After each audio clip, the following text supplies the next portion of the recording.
how do you stop attracting a narcissist? Like, is there a way to not attract a narcissist? Jay, I wish I could say yes. And here's where I want to actually give my props to everyone's listening out there who has attracted a narcissist. You know why you attracted a narcissist? Because you're attractive.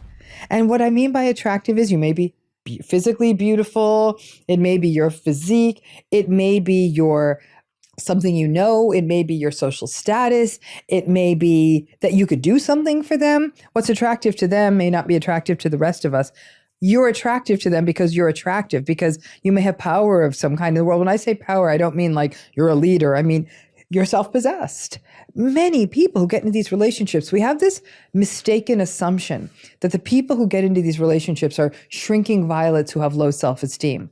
Absolutely not. I've got to tell you, some of the people I've seen get into these relationships, I'm like, whoo, I should have your self-esteem. They're strong and they know who they are, and they're saying, this thing dismantled me brick by brick. I was really well put together when I met this person, right? So this isn't about a person who doesn't have self-esteem. It can be, but it's definitely not an absolute. Narcissistic people are attracted to people who will give them supply.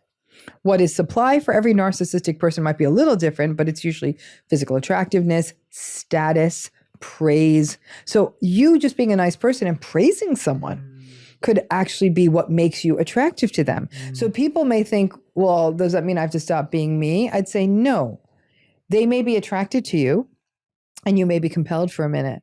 But the key is then to know how to get off the carousel before it starts going too fast. Good answer. Good answer. I'm like, it makes a lot of sense. And again, it's not you.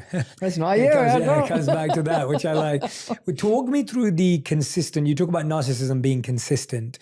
Walk me through the consistent pattern of a narcissistic relationship so that anyone who's listening can, because I think, like you're saying, a lot of us sometimes feel scared to admit that we might even be with a narcissist because it's scary to accept that and admit that and have that realization because we think it's something to do with us. We think we've wasted time. There can be a sunk cost bias of, I thought I had a future with this person. So walk me through the pattern of a narcissistic relationship. Let's just talk briefly about their piece first because it helps us understand the pattern. They have traits, things like I talked about, the entitlement, the lack of empathy, the grandiosity, the arrogance, the selfishness. I want you to think of a narcissistic person as a volcano. And that volcano has got this bubbling lava. And the lava for the narcissistic person is shame and insecurity. So they want to be able to plug the top of that volcano, right? And that plug is all this stuff, the entitlement, the grandiosity, I'm perfect, I'm great. It's this, so it keeps all that stuff under wraps. That's not a conscious process, right?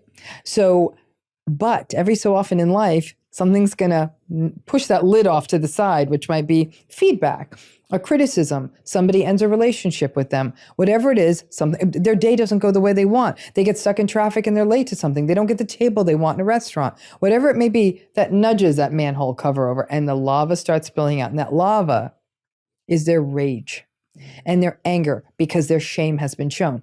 All of this is unconscious. So all these patterns in the relationship, the way they show up in the narcissistic person is manipulation, invalidation of the other person, minimization of what another person is going through, gaslighting, rage and reactivity, future faking, which means promises are made and broken just to keep a person sort of on the hook. There will be blame shifting. They won't take responsibility. They'll always blame the other person, which is why people in these relationships always tend to blame themselves. There's a lot of deceit, betrayal, lying, infidelity. There is neglect. Over time, they just give less and less and less to the relationship. And the person in the relationship is trying to make do on the tiniest bits of being noticed. That's how they show up in the relationship. Everything in the relationship is about them getting supply and validation.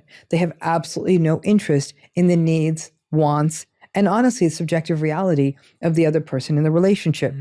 Over time, the other person gets almost as considered an inconvenience. If you want something, you're an inconvenience. Much like this cup. Cup's convenient when I want to drink from it, but if the cup all of a sudden said, hey, can you take me to CVS on the way home? Like, what, cup? You're a cup. Don't tell me that. So they view us in that sort of objectified lens.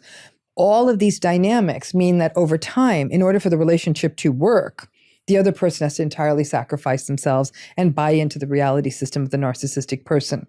But that doesn't all happen overnight. Oftentimes, at least in an adult narcissistic relationship, whether it's an intimate relationship or friendship, that early phase is very idealized and seductive. It's called love bombing, but it's really this phase where they're winning, not only winning you over with gestures and tactics, but with attunement and attention, or seeming attunement and attention. They pay intense attention to you. But what you realize afterwards is some of that intense attention was them learning things about you that were going to be turned around and used against you down the road. That's often a point of devastation for a person who says, I was vulnerable with this person. I told them things that I'd never told anyone before. And then 6 months in, I was being shamed and humiliated, and it was being used to sort of destabilize me. Mm-hmm. There was a point where that love bombing phase then starts heading into a place where there's 10 good things, 1 bad thing. Oh, 1 bad thing. Everyone has a bad day. 9 good things, 1 bad thing. So over time, though, that ratio pretty much comes to like maybe 1 to 1. So now you're having as much difficult, challenging stuff, and then these little sprinklings of good things happening. That's the origin of the trauma bond. That back and forth, good, bad, hot, cold, I'm here, I'm not here, is where people will often find themselves falling into a cycle of justifying, blaming themselves because it was so great. It was great for 2 or 3 months. So how did it not become great? Maybe I'm doing something. So the person will literally, it's almost like, when you open a bag, you're trying to find something in a bag and you take everything out of the bag chaotically and it's all in the airport on the ground. Yeah. And it was that one little, like your headphones. That's what people in narcissistic relationships do. They open the bag that is themselves and pull everything out, trying to figure out what is wrong with me. Why did we go from, baby, where can I take you to dinner? I'll take you anywhere, to what? Like, please stop interrupting me. And you're thinking, what just happened? And so basically, once the narcissistic person almost feels kind of confident they've got your supply, whether it's a promise, maybe you live with them, maybe you've really committed into a long-term relationship, you said, I love yous or whatever, that they've got you where they want you, then there's sort of almost, narcissistic folks are also very novelty seeking. They kind of get bored easily. So you being around, from time to time, they'll be into you, but then from other times they won't. They do like the idea that someone's a constant source of supply. And then over time, there can be a real process of discard. They just really, it can feel like they just don't care at all anymore.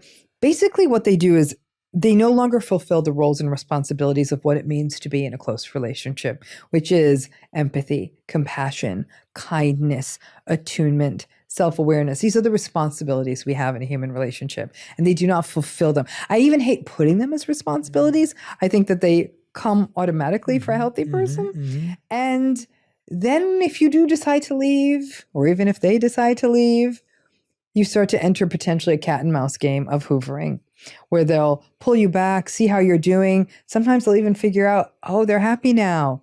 Let me go see if I can spin that around a little bit. What do you guys think? Have this ever happened to you? Please leave your comment below. We would love to hear from you.